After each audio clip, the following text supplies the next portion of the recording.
Aleluia, louvado seja Deus por estar aqui, ó Senhor, nesta tua casa, nesta noite, para agradecer o teu nome, Pai. Usa, Senhor, o teu servo, Pai, que vai trazer a tua palavra. Usa ele, Senhor, aleluia, mais que o Senhor tem usado, Senhor. Confirma, Deus, a vida, a vitória, em nome de Jesus. Receba o servo de Deus,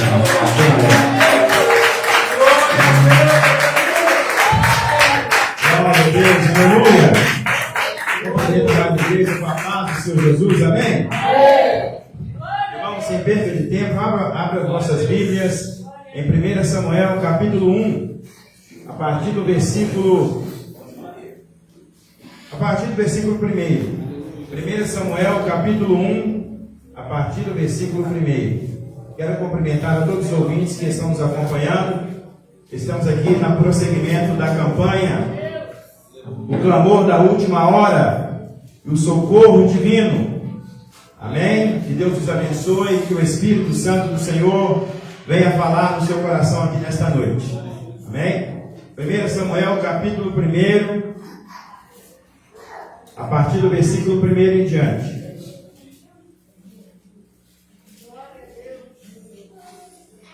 Diz assim a palavra do Senhor: houve um homem de Ramataim Zofim, da montanha de Efraim, cujo nome era Eucana, filho de Jeroão, filho de Eliú, filho de Tou, filho de Zufi, Efrateu. E este tinha duas mulheres, o nome de uma era Ana e o nome da outra Penina. Penina tinha filhos, porém Ana não tinha filhos. Subia, pois, este homem da sua cidade, de ano em ano, a adorar e a sacrificar ao Senhor dos exércitos, em Siló. E estavam ali os sacerdotes em Siló, e estavam ali os sacerdotes do Senhor, Ofni e Finéias, os dois filhos de Eli. E sucedeu que no dia em que Eucana sacrificava, dava a ele porções do sacrifício a Penina, sua mulher, e a todos os seus filhos, e a todas as suas filhas. Porém a Ana dava uma parte excelente, porquanto ele amava Ana. Porém o Senhor lhe tinha cerrado a madre, e a sua competidora excessivamente a irritava, para embravecer, porquanto o Senhor lhe tinha cerrado a madre. E assim o fazia ele de ano em ano, quando ela subia à casa do Senhor. Assim a outra a irritava, pelo que chorava e não comia.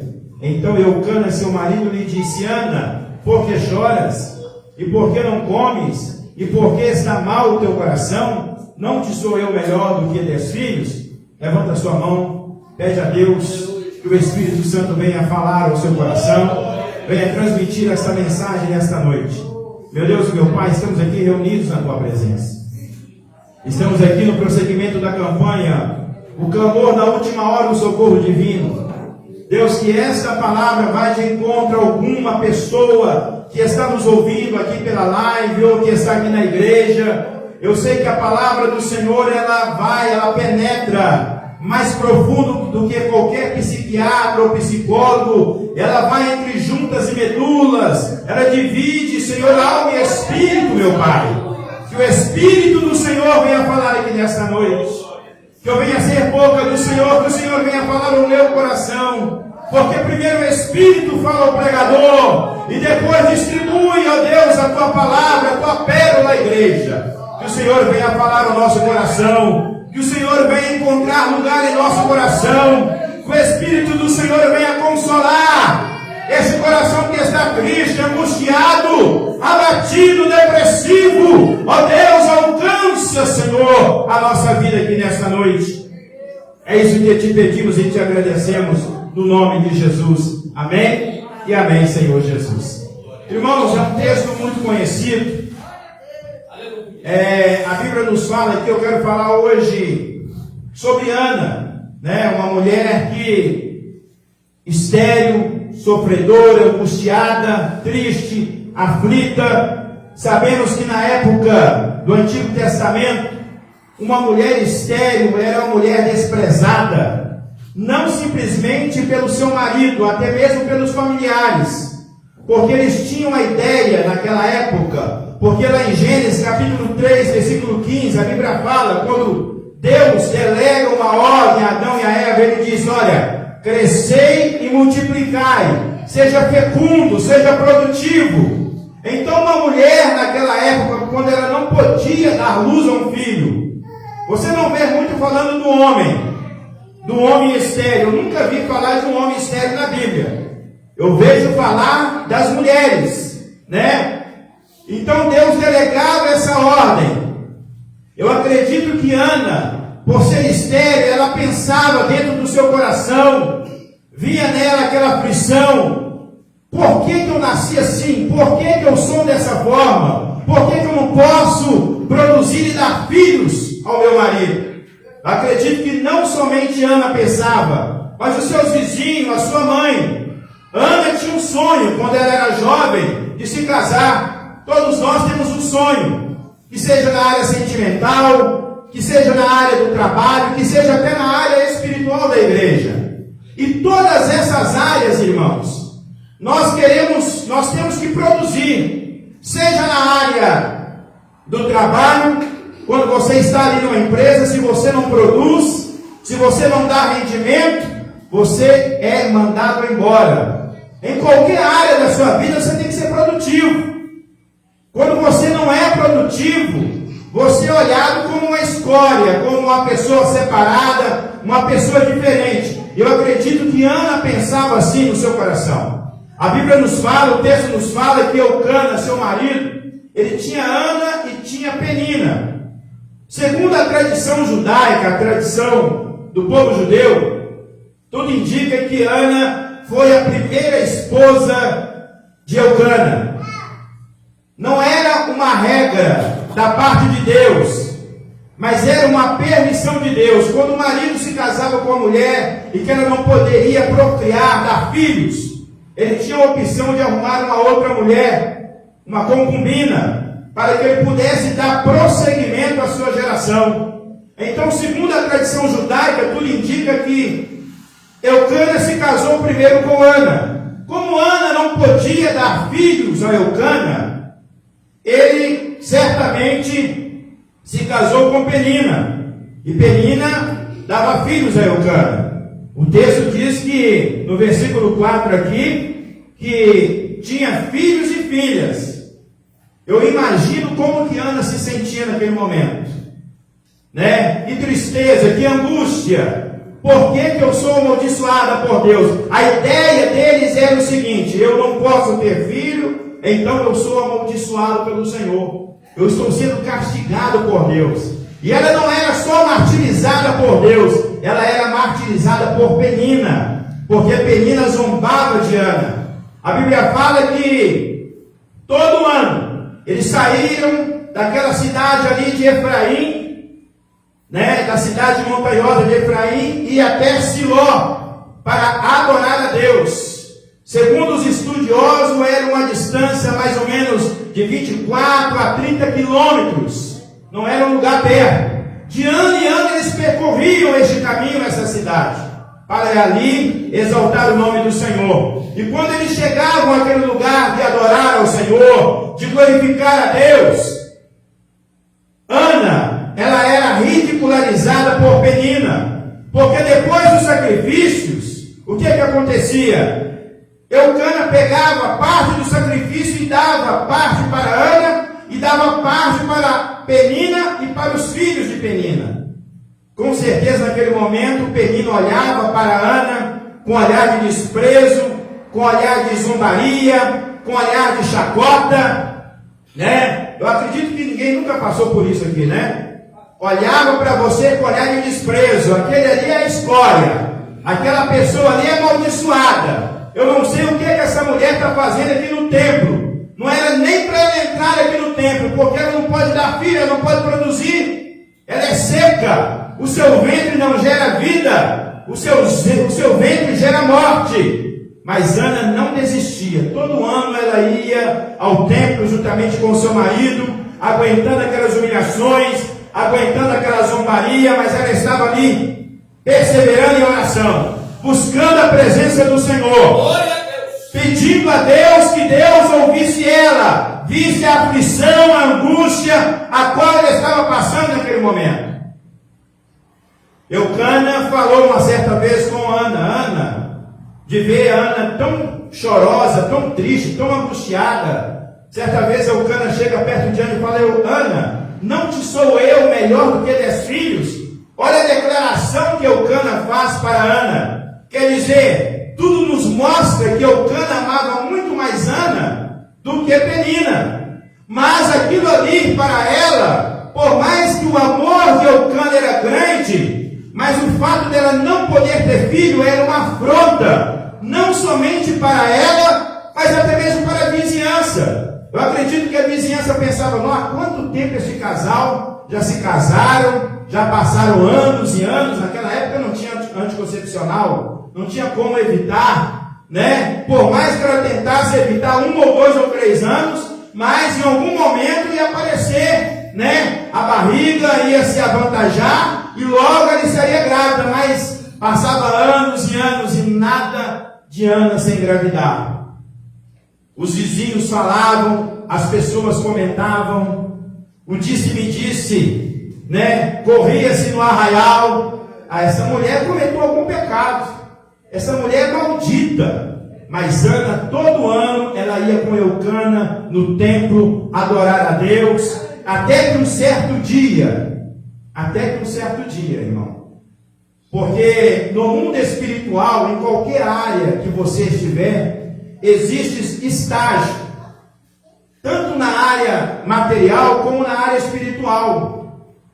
Você aqui na área espiritual, irmão, se você debruçar, se esforçar, lutar, principalmente quando as pessoas estão jovens, se dedicar ao estudo, se dedicar a alguma coisa que você lá na frente, você vai obter frutos daquilo, com certeza, irmão, lá na frente você será recompensado. Assim também é no mundo espiritual. Quando você se debruça, quando você se dedica a Deus, quando você tem alta comunhão com Deus, a um nível espiritual. Nós podemos ver Paulo tinha um nível espiritual elevado, diferenciado dos demais apóstolos, mas ele tinha uma comunhão com Deus, ele tinha um achego com Deus diferente.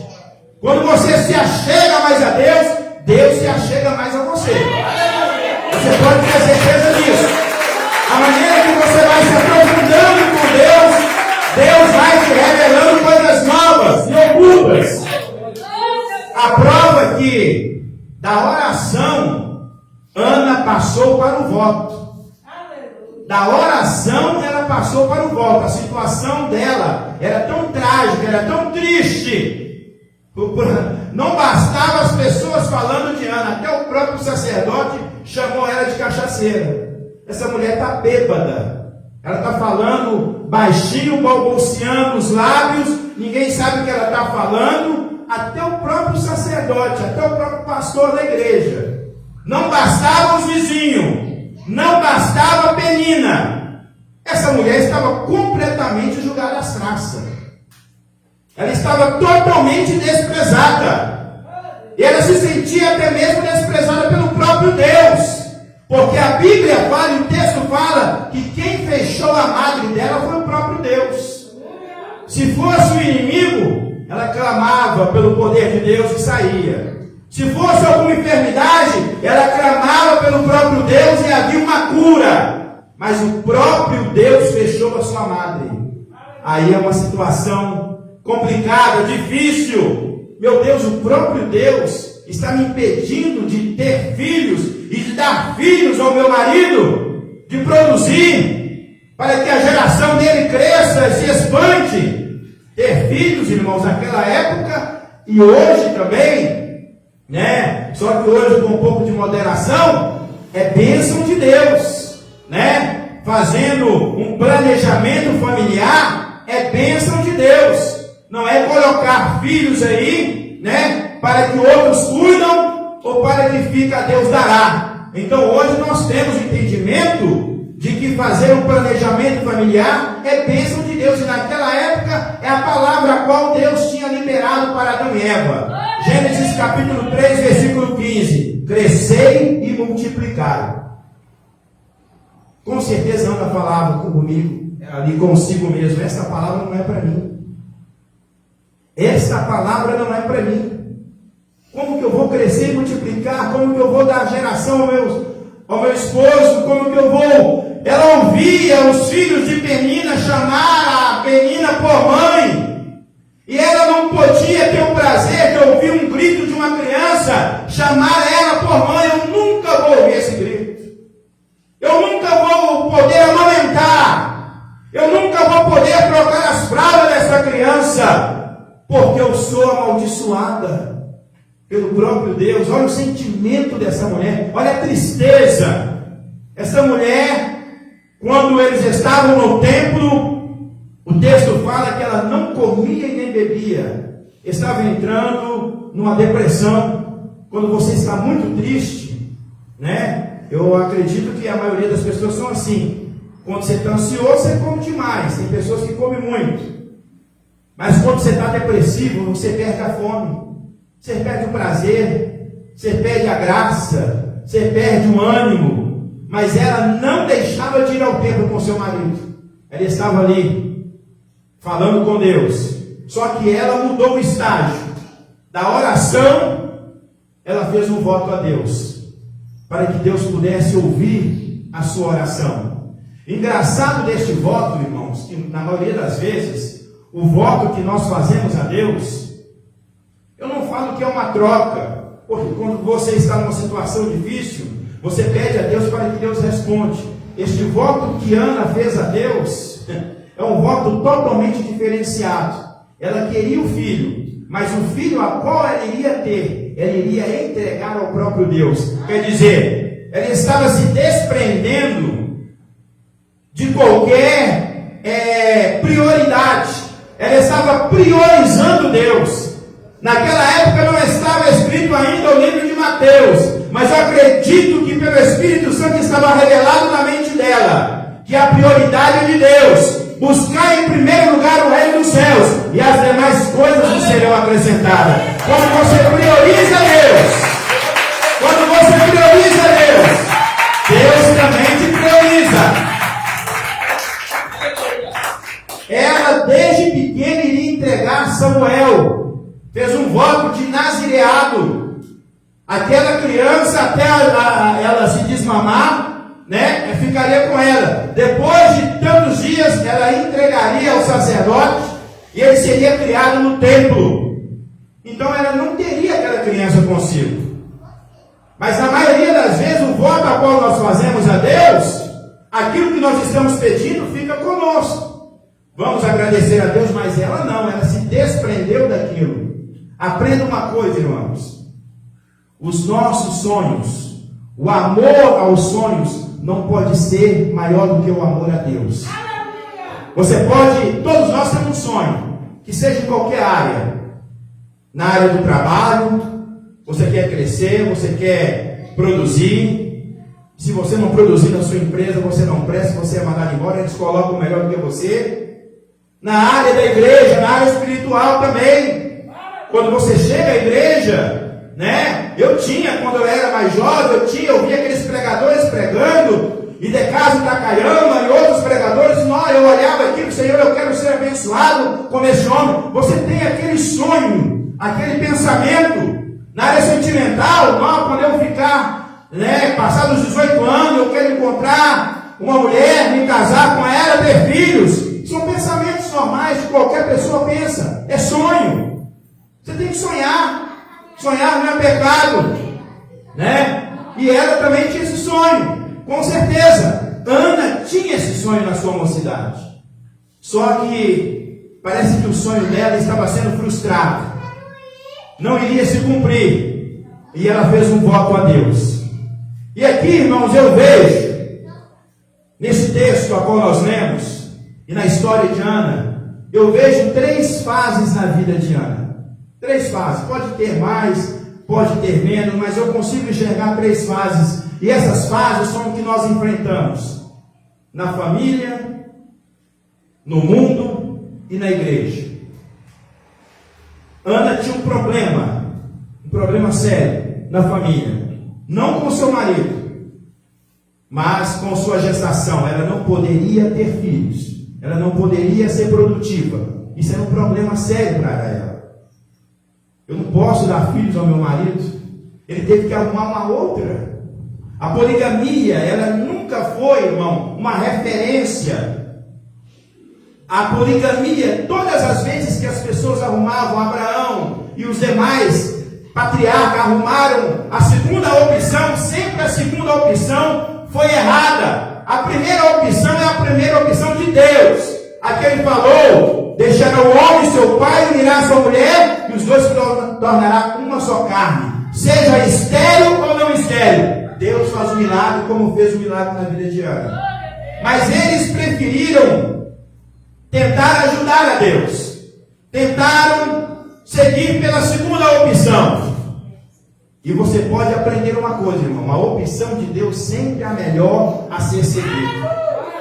A opção de Deus é a melhor a ser seguida, ainda que pareça para você que não vai dar certo, que não é correto, mas se segura dessa palavra: a primeira opção, a opção de Deus, sempre vai dar certo na sua e na minha vida. Na sua e na minha vida. Na sua e na minha vida. Segundo a tradição judaica, parece que Eucana se casou primeiro com Ana. Se ela tivesse esperado, ou se ele tivesse esperado, talvez ele não teria arrumado a Penina, a concubina. Arrumou Penina, achou que ia regularizar, achou que ia melhorar a situação piorou, porque houve ciúme, houve divisão, houve tristeza, houve angústia. Penina via e percebia que Eucana amava mais Ana do que ela. A prova é que Eucana falou ele disse para Ana: eu sou melhor para você do que 10 filhos. Eu amo você do jeito que você é. Eu quero você do jeito que você é. Eles poderiam ter esperado o milagre, mas às vezes nós não queremos esperar o milagre, nós não queremos esperar em Deus. Nós queremos agir do nosso jeito, da nossa forma, e aí metemos os pés pela mão. E eu continuo te dizendo, nessa palavra, a primeira opção de Deus sempre é a melhor para a sua e para a minha vida. Para a sua e para a minha vida. A primeira fase que ela tinha, um problema familiar. Talvez você tenha esse problema na sua família. Você é tido como uma escória. Você é tido como uma pessoa. Essa pessoa, eu nem sei para que ela veio ao mundo.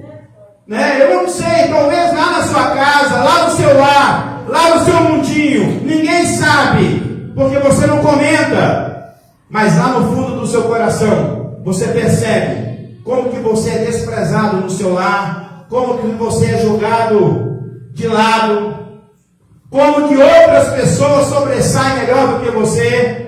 Mas uma coisa eu quero te falar: continua perseverando e caminhando para o tabernáculo, como Ana e Eucana caminhava, não como Penina caminhava. Penina ia para o tabernáculo. Tabernáculo não é lugar de você irritar e nem zombar de ninguém. Tabernáculo é lugar de você adorar a Deus. Tabernáculo é lugar de você ter comunhão com Deus. E no momento que ela ia adorar a Deus, ela zombava de Ana. Talvez Ana pensava: Senhor, mas por que essa coisa aqui não nasceu estéril? E logo eu. Talvez se Penina fosse estéril, talvez Ana não faria com ela como Penina estava fazendo com Ana. Mas Ana tinha que passar pelo processo. E se você tem que passar pelo processo, irmão, passa pelo processo com Deus, com o Senhor. Em algum momento, em alguma hora, em algum instante, o milagre vai chegar na sua vida. No momento de Deus, na hora de Deus, Ele vai agir. A segunda fase que eu vejo na vida de Ana, ela tinha um problema com o mundo. E o mundo aqui que eu olho é Penina. Mas, irmão Paulo, mas como Penina é um mundo para você? Penina estava na igreja. Estar na igreja não significa que você é igreja. E eu vou te provar daqui a pouco, na hora que eu for concluir a mensagem. Está lá em João capítulo 15, versículo 32. Você vai entender o que eu estou falando. Estar na igreja não significa que você é igreja. Você pode estar na igreja, mas você não é igreja. Você está, mas você não é igreja. Você é alguém. Penina é alguém, uma pessoa que vai ao templo, que vai ao lugar de adoração, ao invés dela consolar Ana, ao invés dela ter misericórdia de Ana, ela zombava de Ana. É o mundo que faz conosco. O mundo faz assim com a gente. O mundo não tem misericórdia, ele zomba de você, ele ri da sua fé, ele critica de você, do seu andar, do seu falar, mas não se esquenta. O importante é você caminhar para o tabernáculo.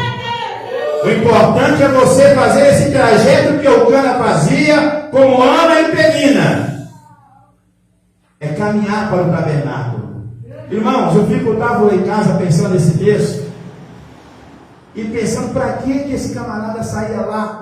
Havia 3 festas principais para os judeus: os Pentecostes, a Páscoa, né? E a festa dos tabernáculos. Eram as 3 principais, maiores festas que os judeus tinham. E todo ano eles tinham que fazer essas festas. E eles iam, irmãos, saíam de longe. Saíam de longe para estar ali, para adorar a Deus. Agora, para que eu vou sair daqui para adorar a Deus lá? Irmão, isso tem um propósito no mundo espiritual. Aquilo que você não entende das coisas de Deus, creia. Não discute. Não murmure. Para que eu tenho que sair da minha casa para adorar a Deus aqui? Aqui é um corpo. Na época do Antigo Testamento não tinha igreja. A igreja foi depois de Cristo. Aqui não havia igreja, mas igreja vem de assembleia, eclésia. É Deus chamando o povo para fora. Irmão, há uma atmosfera diferente neste lugar aqui. Por mais que você não entenda ou não creia, né? Aí é problema seu. Por mais que você... Há uma atmosfera. Não existe igreja na minha casa. Não existe igreja na sua casa. Nós temos que estar aqui para reunir, para comungar. Existe uma atmosfera diferente aqui. Se fosse para a igreja ser na minha casa, Deus não criaria um local, um lugar específico. Você, irmão, pode adorar a Deus em qualquer lugar. Eu não estou falando que você não pode adorar a Deus. Só que igreja é corpo. E você nunca viu um membro fora do corpo sobreviver. Arranca um fígado, uma pessoa que precisa de um transplante. Aquele fígado ele não pode ficar por toda a vida fora do corpo. Se ele ficar, ele apodrece. Assim é você e eu. Precisamos do corpo, precisamos da igreja. Aqui é lugar de comunhão. Aqui é lugar de união. Nós somos o corpo, nós somos a igreja. E Cristo é o cabeça. Cristo é o cabeça. Nós somos a igreja. Nós somos o corpo. Se esse membro estiver fora do corpo, ele morre. Ele morre. Não tem igreja na minha casa. Não tem igreja no fundo do quintal. Não, igreja existe um local. Você pode adorar a Deus na sua casa, você pode ter o seu devocional na sua casa, as suas orações no seu lar, mas igreja, você tem que ser filiado e você tem que participar de uma igreja. Existe uma atmosfera, existe uma autoridade espiritual neste local.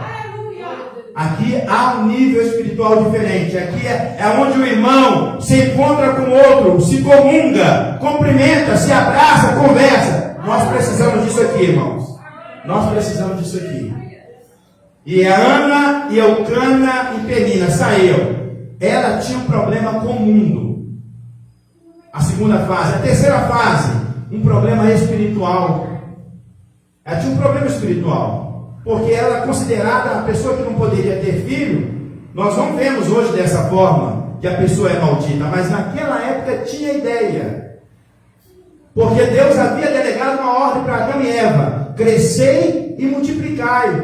O Salmo 127, versículo 3 ou 5 diz que ter filhos é herança do Senhor.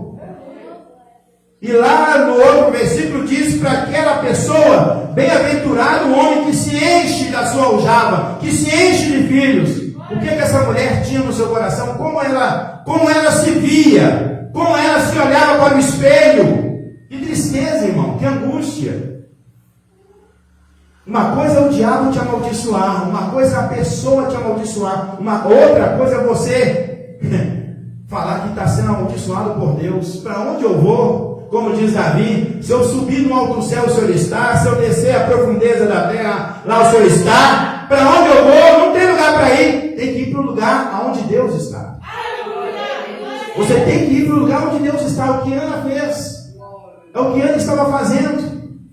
Eu não posso ser produtivo, Senhor. Como eu faço? Que tristeza, que angústia.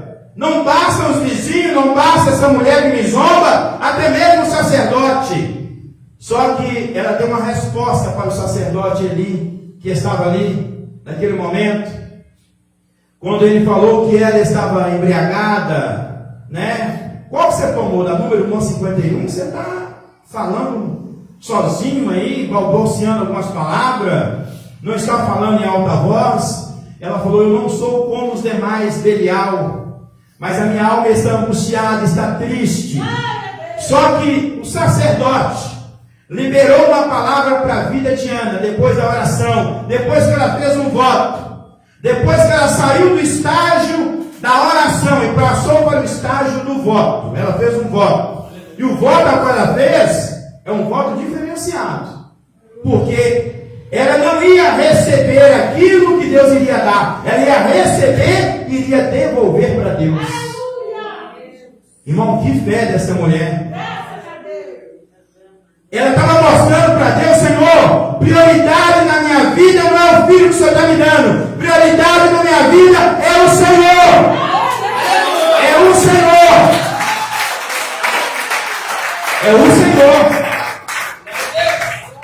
Porque uma coisa é eu fazer um voto a Deus e pedir a Ele: Senhor, abre uma porta, libera algo para mim. Eu pego aquilo que Deus me deu e vou usufruir disso. Tem algum pecado nisso? Não. Mas ela fez diferente. Aquilo que ela poderia usufruir, ela devolveu para Deus. É por isso que eu disse aqui no início da mensagem: o amor aos sonhos não pode ser maior do que o nosso amor a Deus. O nosso amor às coisas não pode ser maior do que o amor a Deus. Seja em qualquer nível. Seja um carro, um apartamento, uma casa, não pode. Deus tem que ter prioridade na minha e na sua vida. Ele tem que ser prioridade. Quando nós deixamos de priorizar Deus e priorizamos as coisas, estamos cometendo um sério erro, um grave erro. Porque Deus é que tem que ser prioritário na minha e na sua vida. É Ele, foi Ele quem te deu. Foi Deus quem deu Ele. Foi Deus quem abriu a madre de Ana. E Ana passava este problema, essa terceira fase. Uma fase, um problema espiritual. Senhor, amaldiçoada pelo Senhor. Meu Deus, faz um milagre. Age na minha vida, age no meu ventre. Parece que eu vejo Ana passando a mão na sua barriga e falando com Deus: Senhor, aleluia, oh Espírito Santo, daqui a 9 meses, Senhor, daqui a 9 meses eu vou entrar no templo. Não vai ser da mesma forma como eu entrei. Eu entrei no templo chorando, eu entrei no templo de cabeça baixa, mas eu vou entrar no templo de cabeça erguida. De cabeça erguida. Talvez você entrou aqui no templo hoje e não estou falando que você vai ter um filho, não é isso. Não é isso, mas alguma coisa que arde no seu coração. E talvez Deus quer que aquilo que você tenha, aquilo que você está pedindo a Deus, que você devolva para Ele. Para que você prove para Deus que a prioridade não é isso que você está pedindo, que a prioridade é Ele. Essa palavra está sendo liberada para alguém aqui nessa noite, eu não sei quem, mas alguém que precisa de algo muito sério na sua vida. É para você devolver para Deus, não é para ficar com você, é para que você entenda e para que o nome dele seja glorificado. É para a glória de Deus, é para a honra dele, é para a exaltação dele. Na hora que você receber este milagre, na hora que você receber essa bênção da parte de Deus, devolva para ele. E você vai ver o quanto que Deus vai devolver para você. Porque Ana não teve só o filho Samuel. Não. Depois que Ana teve Samuel, o texto nos fala, só você ler 1 Samuel depois adiante. Ela teve mais filhos. Deus não vai te deixar na mão. Aquilo que você devolver para ele, ele vai te dar em dobro, triplicado, quadruplicado, eu não sei quadruplicado, mas ele vai te dar. Uma medida recalcada, sacudida e abundante. Ele vai te dar na sua vida. Fala assim, eu recebo em nome de Jesus. Para alguém aqui, não é para todos não. É para alguém aqui. Deus tem essa palavra para alguém. E que você receba essa palavra. Irmãos, ser estéril em qualquer área da vida é complicado. Se você é uma pessoa que não produz, você talvez está na escola e você não tem rendimento nenhum. No final do ano, o que você vai receber do professor? Reprovado. Você não está aprovado. Seja na área sentimental, seja na área material e seja na área espiritual. Só que quando chega aqui na igreja, as pessoas acham que é diferente. E não muda também aqui na igreja. Se você não produz na igreja, se você não produz no mundo espiritual, você é cortado. Irmão, quando eu li esse texto, eu vou até ler aqui agora. João capítulo 15, versículo 32. Irmãos, e eu falei, Jesus. Irmão, às vezes você acha que você sabe tudo de Bíblia. E quando você começa a ler e degustar, você fala, não entendo nada. O Espírito Santo revela na hora. Olha o que diz lá em João, capítulo 15, versículo 2. Toda vara que em mim não dá fruto. Olha para você ver, a vara está onde? Está em Cristo. A vara está em Cristo. A vara não está fora de Cristo, não. Toda vara que em mim, ela está ligada em Cristo, mas ela não dá fruto. O que acontece? Ela é tirada. Agora, a vara que está em Cristo e dá fruto, ele limpa, ele não corta, ele só poda para que ela possa dar mais fruto.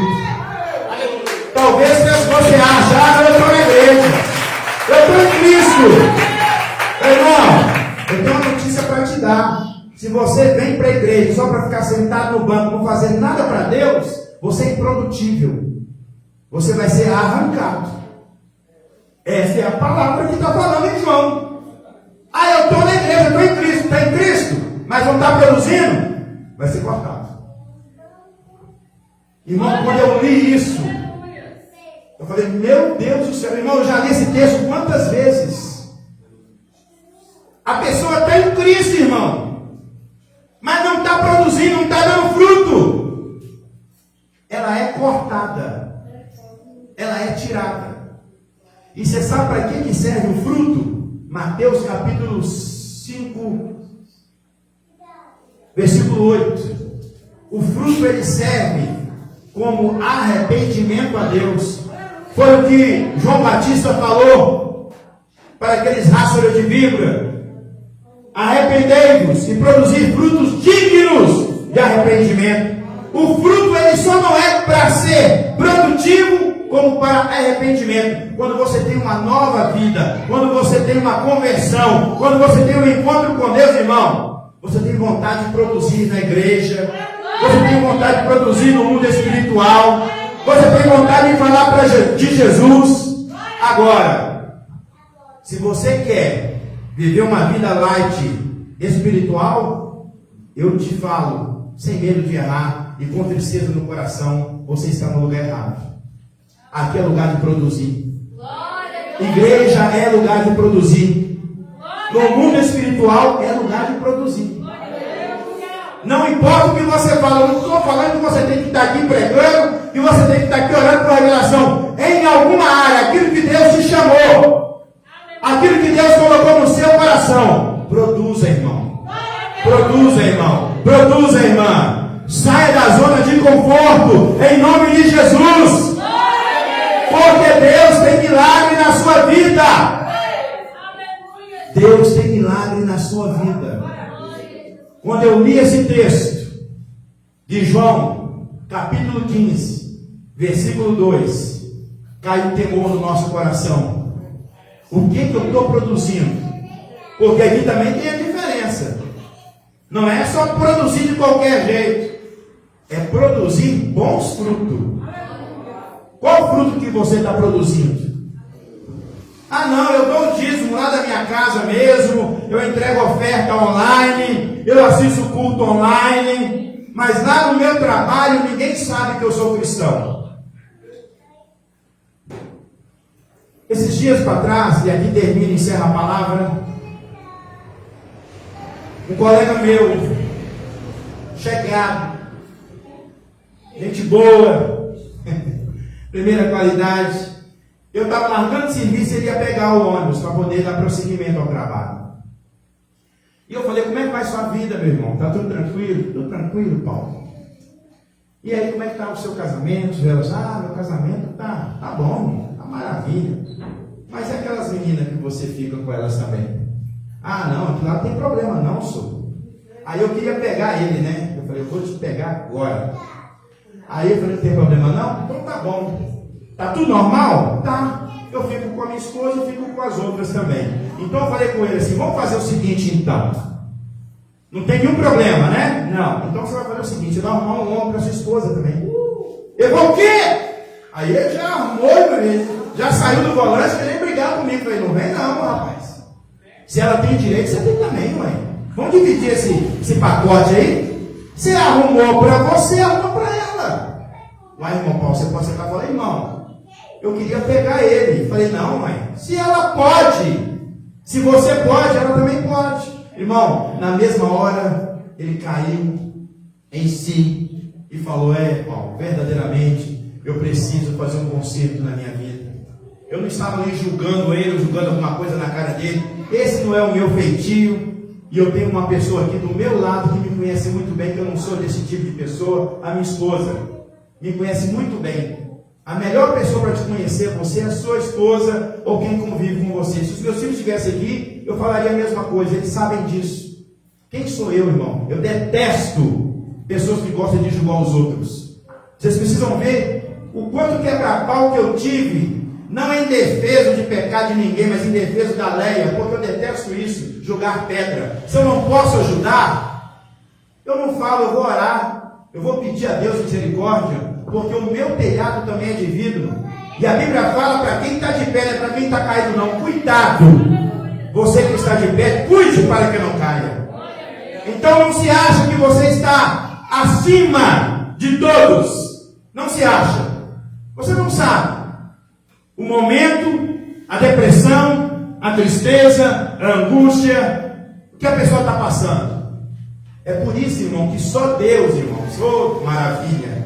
Só Deus, irmão, naquele grande dia do juízo final, só Ele vai poder julgar. Não tem nenhum desembargador, nenhum juiz aqui na terra vai ter autoridade para julgar. Sabe por quê? Porque Deus conhece as entranhas, a sua alma, o seu coração, o seu íntimo, a sua tristeza, a sua angústia, o seu pensamento.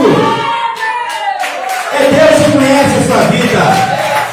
Só Ele pode julgar.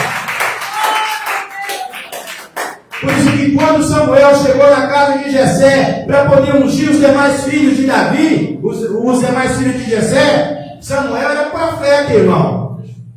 Samuel não era qualquer um, não.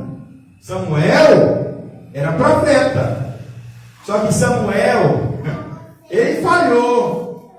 Ele deu uma escapulida, ele deu uma errada ali, né? Ele não teve discernimento naquele momento, não. Ele estava olhando para a aparência. Ele estava olhando para as coisas lógicas. E Deus não olha para a coisa lógica, não, irmão. Deus olha além. Porque Ele é onisciente, onipresente, onipotente. Ele é Deus. Ele Ele a glória, a Ele o louvor.